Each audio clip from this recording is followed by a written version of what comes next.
चिराग जी, वैसे तो national crush आप हैं, बहुत सी चीज़ें ऐसी ऐसी हैं जो सुनते लगता है कि राजनीति में ऐसा कम लोगों को मिलता है। लेकिन उसमें आप क्यों शर्मा रहे हैं?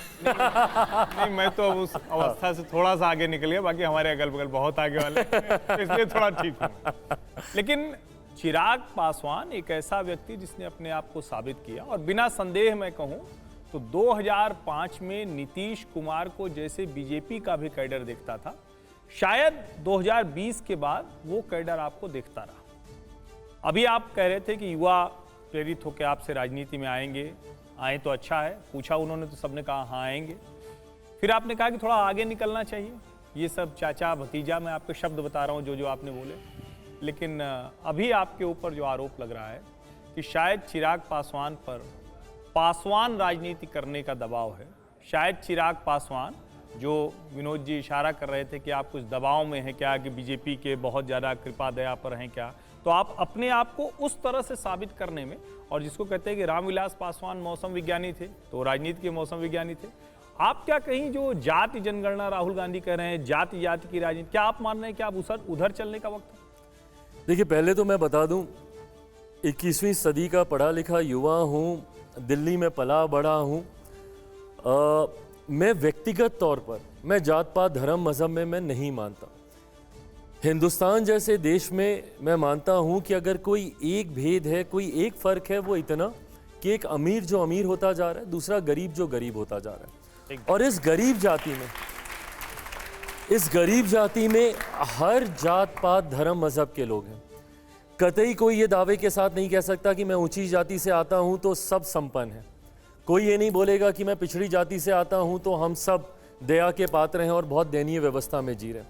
उस गरीब जाति में आपको हर जाति के, हर धर्म के आपको लोग मिलेंगे। अगर सही मायनों में एक विकसित देश बनाना है तो उस गरीब जाति के एक एक व्यक्ति को, irrespective of the caste, creed, anything, आपको सबका हाथ पकड़कर आपको उनको आगे लेकर आना होगा। ये एक चीज़ है। दूसरी चीज़, ये हकीकत है जातीय व्यवस्था, मैं मानूं मैं नहीं मानूं, ये मेरी चाहत है। और मैं एक दिन कि मैं कल्पना करता हूं, संभवतः मेरी पीढ़ी ना सही, मेरी आने वाली अगली पीढ़ी में से कोई ना कोई संभवतः ऐसा होगा जो इस व्यवस्था को बना पाए जहां पे जातीयता के आधार पर, धर्म के आधार पर कोई भेदभाव नहीं हो।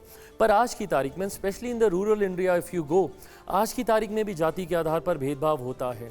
ऐसे में उन लोगों का संरक्षण करने की जिम्मेदारी भी आप ही की है। अगर आप उनके मुद्दों को नहीं उठाएंगे, डॉक्टर बाबा साहेब भीमराव अंबेडकर जी से ज़्यादा पढ़ा, learned, the number of degrees that he had, उसकी कोई तुलना नहीं कर सकता। बट उसके बावजूद अगर उन्होंने एक स्पेशल सेक्शंस के लिए अगर खास प्रावधान अगर उन्होंने बनाए इसी सोच के साथ कि वो एक दिन मुख्य धारा के साथ जुड़ें, ऐसे में आज अगर ऐसा कहीं पे लगता है कि भाई उस सेक्शन के साथ जस्ट बाय द वर्च्यू कि वो सेक्शन को बिलोंग करते हैं इसलिए भेदभाव हो रहा है, तो वो संरक्षण देने की भी जिम्मेदारी मेरी बनती है। मैं मानता हूँ मेरे पिता ने भी हमेशा इस बात की लड़ाई लड़ी और ये लड़ाई भी मैं लड़ता रहूँगा। बट हैविंग सेड दैट, मेरा एक अपना जातीय समीकरण है। मैं अपने एमवाई समीकरण पे काम करता हूँ। मेरे एमवाई समीकरण में महिलाएं हैं, युवा हैं। आप मेरे 5 सांसद देखेंगे, इररिस्पेक्टिव ऑफ द, तुरंत कह दिया एमवाई। हाँ, मैंने बिल्कुल इसीलिए महिला है और युवा है। और मेरे 5 सांसदों में आप देखेंगे नारी शक्ति अधिनियम मैंने लागू किया अपनी पार्टी में। 5 सीटों में 2 महिलाएं, 40% मैंने महिलाओं को मैंने जगह दी है। और वहाँ पे युवा, मैं भी अपने आप को गिनूंगा ही, तो इसमें से हम लोग, बहनोई को आपने टिकट दे जातिवाद परिवारवाद दोनों हो गया। बहनोई तो जातिवाद में भी आ गए, परिवारवाद में भी आ गए। जातिवाद परिवारवाद नहीं, ये एक्चुअली उनको टिकट देने का की सोच, अब मैं पता नहीं, मैं बोलूँगा आप लोग इसको सही मानेंगे कि नहीं।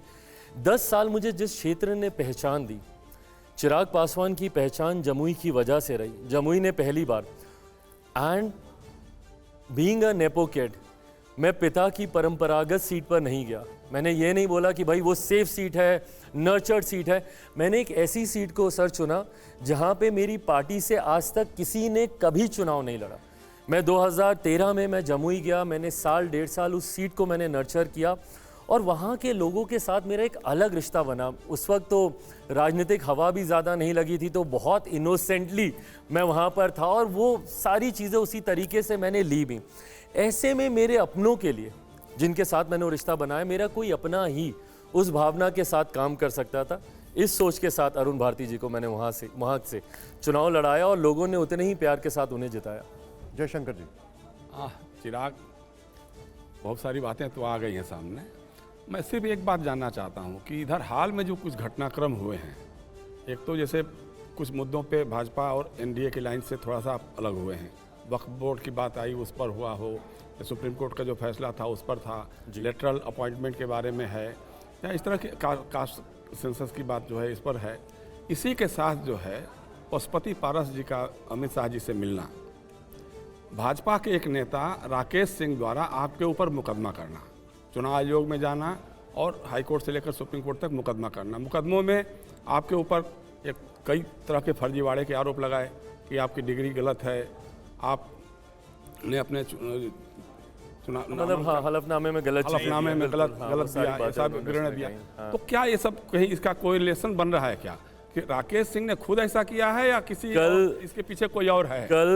कल ही मेरी गृह मंत्री जी से मुलाकात हुई जी, और मजाक में हम दोनों हंस के एक दूसरे को यही बोल रहे थे कि कभी कभी संयोग ऐसे बनते हैं कि 2+2 करना बहुत आसान हो जाता है, सब जुड़ जाता है। बिल्कुल। तो मैंने यही कहा कि सर ये 2+2 इतने होने लग गए हैं। देखिए, एक बात तय है, जिस बात को मैंने शुरू से कहा कि मेरा और मेरे प्रधानमंत्री का रिश्ता ऐसा है कि जब तक मेरे प्रधानमंत्री हैं, जब तक मैं हूं, मुझे नहीं लगता कि इस रिश्ते में किसी प्रकार की कभी कोई दूरी आ सकती है। और मैंने तो इसको साबित भी करके दिखाया है। मैंने बहुत आलोचना भी सही है अपने आप को प्रमाणित करने के लिए, पर कम से कम इस बात का श्रेय भी मुझे मिलना चाहिए कि जिसके साथ रहा डंके की चोट पे रहा। ये नहीं कि आज मेरे ऊपर कठिनाई आई तो मैं मुंह मोड़ लूँ और उन्हीं के ऊपर मैं उंगलियां उठाने लग जाऊं। मैंने ये तब भी कभी नहीं किया। ऐसे में मेरा और भाजपा के बीच में किसी तरीके के कोई मतभेद की गुंजाइश ही नहीं है। हाँ, जिस नेता का आपने जिक्र किया, जो तथाकथित अपने आप को भाजपा के कहते थे और ये सारी चीज़ें की, कल ही भाजपा ने एक पत्र जारी कर इस बात का भी स्पष्टीकरण कर दिया है कि उससे कुछ लेना देना नहीं। जहाँ तक रही बात उस हलफनामे की, तीन बार का सांसद हूँ, तीसरी बार चुनाव लड़ चुका हूँ। अब तो अनुभव की भी कमी नहीं है। इतना मैं कहूँगा कि अब अनुभव है तो ऐसी गलती कम से कम मैं तो नहीं करूँगा। बहरहाल जब साबित करने का मौका आएगा उसको भी हम लोग साबित कर देंगे। पर हाँ, कुछ लोग हैं ऐसे जो नहीं चाहते कि ये रिश्ता इतनी मजबूती से आगे बढ़े और गाहे बगाहे इस तरीके के शगुफे छोड़ने का प्रयास करते हैं। पर ये प्रयास पहले भी उनके विफल हुए थे, आगे भी विफल ही होंगे। एक सवाल और, तो एक तो ये है कि बिहार फर्स्ट, बिहारी फर्स्ट आपने कहा। अभी इन दिनों प्रशांत किशोर जनसुराज यात्रा कर रहे हैं बिहार में, वो भी अपने को बिहार फर्स्ट, बिहारी फर्स्ट की बात कर रहे हैं। और ये कहा जा रहा है, माना जा रहा है कि उनके पीछे कहीं न कहीं भारतीय जनता पार्टी की वैकल्पिक चुनावी रणनीति हो सकती है, या वे आप वैकल्पिक हनुमान बन सकते हैं।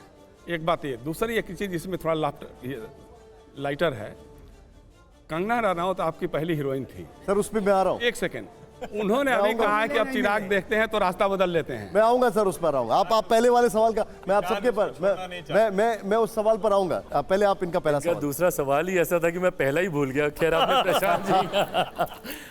प्रशांत जी का आपने जिक्र किया। प्रशांत जी मेरे बहुत अच्छे मित्र हैं और वो भी एक बहुत ईमानदार सोच के साथ वो प्रयास कर रहे हैं, मेहनत कर रहे हैं। अंतोगत्वा जब आप पब्लिक डोमेन में होते हैं, इवेंचुअली जनता ही आपके भविष्य के फैसले लेती है। मुझे नहीं पता कि चुनावी रणनीति में उनका प्रदर्शन कैसा रहेगा, नहीं रहेगा, बट जो मेहनत और जितना समय वो मेरे राज्य में दे रहे हैं वो उसकी मैं सराहना ज़रूर करूँगा। वैकल्पिक व्यवस्था राजनीति में ना ये बहुत आम बोलचाल का विषय बन गया है। किसी को भी किसी की भी बी टीम ठहरा देना, किसी को, अब मेरे बारे में ही अभी तक भी कहा जाता है कि 2020 का चुनाव मैंने अकेले भाजपा की शय पे लड़ा। ये भाई मेरी अपनी पार्टी है, मेरी अपनी सोच है, मैं क्यों किसी दूसरे से मैं गवर्न होऊंगा। ऐसे में मैं नहीं मानता प्रशांत किशोर जी जिस अनुभव के साथ आते हैं और राजनीति का उनका एक अपना अनुभव रहा है, ऐसे में वो क्यों किसी की वैकल्पिक व्यवस्था बनकर वो काम करना चाहेंगे।